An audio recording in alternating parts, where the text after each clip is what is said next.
Hello everyone. November month start होते ही GST में भी 2 इंपॉर्टेंट चेंजेस आने वाले हैं आईएमएस में। तो चलो देखते हैं आज के वीडियो में वो क्या इंपॉर्टेंट चेंजेस है।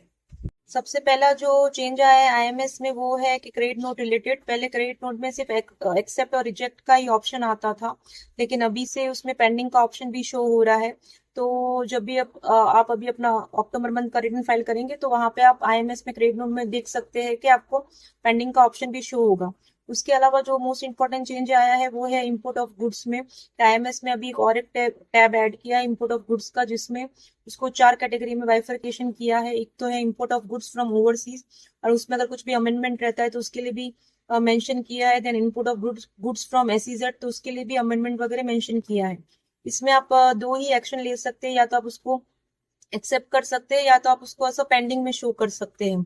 तो अगर आप कुछ भी import of goods from overseas से या एसईजेड में कुछ भी अमेंडमेंट करते हैं, जैसे कि उसके वैल्यू में या जीएसटी नंबर में, तो आपको यहाँ पे अमेंडमेंट में वो शो करना पड़ेगा।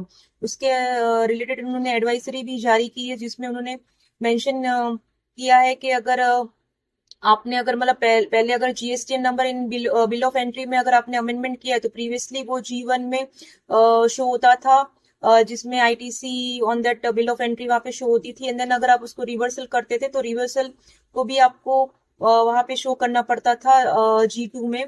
तो ये वाला जो अमेंडमेंट है वो अभी आपको आईएमएस में भी शो होगा।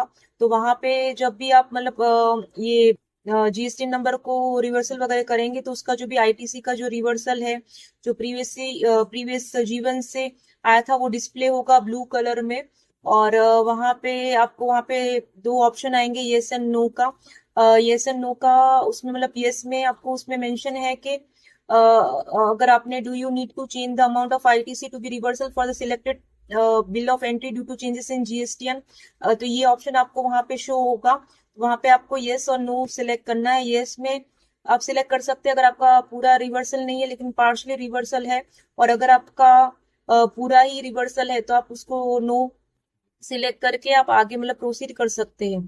तो ये एक इम्पोर्टेंट जो चेंजेस है वो जो इंपोर्ट ऑफ गुड्स रिलेटेड आया है। अगर आप कुछ भी अमेंडमेंट वगैरह करते हैं उसके जीएसटी में या वैल्यू में, तो आपको यहाँ पे वो ब्लू कलर में वहां पे शो हो जाएगा, एंड आपको यस एंड नो का ऑप्शन चूज करके उसको फर्दर प्रोसीड करना है। उसके अलावा यहाँ पे सिर्फ आप एक्सेप्ट या पेंडिंग में ही उसको शो कर सकते हैं। तो रिजेक्शन आप नहीं कर सकते। तो पेंडिंग में भी अगर आप शो कर रहे हैं तो फॉलोइंग 2 केसेस में आप पेंडिंग एक्शन जो है अलाउड नहीं रहेगा। अगर आपने downward value amendment of B हुई where actions on the original B हुई was accepted and corresponding 3B has been filed. अगर आपने कुछ भी डाउनवर्ड वैल्यू अमेंडमेंट किया होगा बीओई में और जहाँ पे ओरिजिनल बीओई एक्सेप्ट हो गया होगा और करस्पॉन्डिंग 3B फाइल हो चुका होगा, तो उस केस में आप पेंडिंग एक्शन में शो नहीं कर सकते।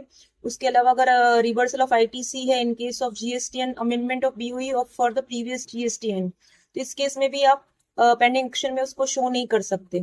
और दूसरा केस है कि इन केस ऑफ अगर मल्टीपल वैल्यू अमेंडमेंट अगर की गई होगी बीओई में, तो जो लेटेस्ट रिकॉर्ड होगा वही आईएमएस में शो होगा। तो ये एक इम्पोर्टेंट 2-3 चेंजेस है जो जीएसटी में आए हैं आईएमएस के अंदर।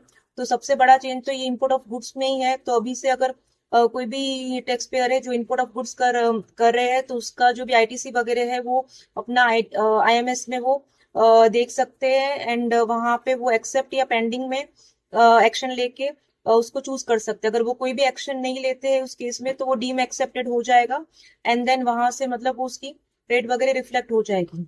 तो अगर आपको भी जीएसटी रिलेटेड या आईएमएस रिलेटेड या अगर हमारी कोई भी और सर्विस रिलेटेड कुछ भी काम रहेगा तो आप हमारे फर्म एनएस टैक्स कंसल्टेंसी को कांटेक्ट कर सकते हैं। Thank you.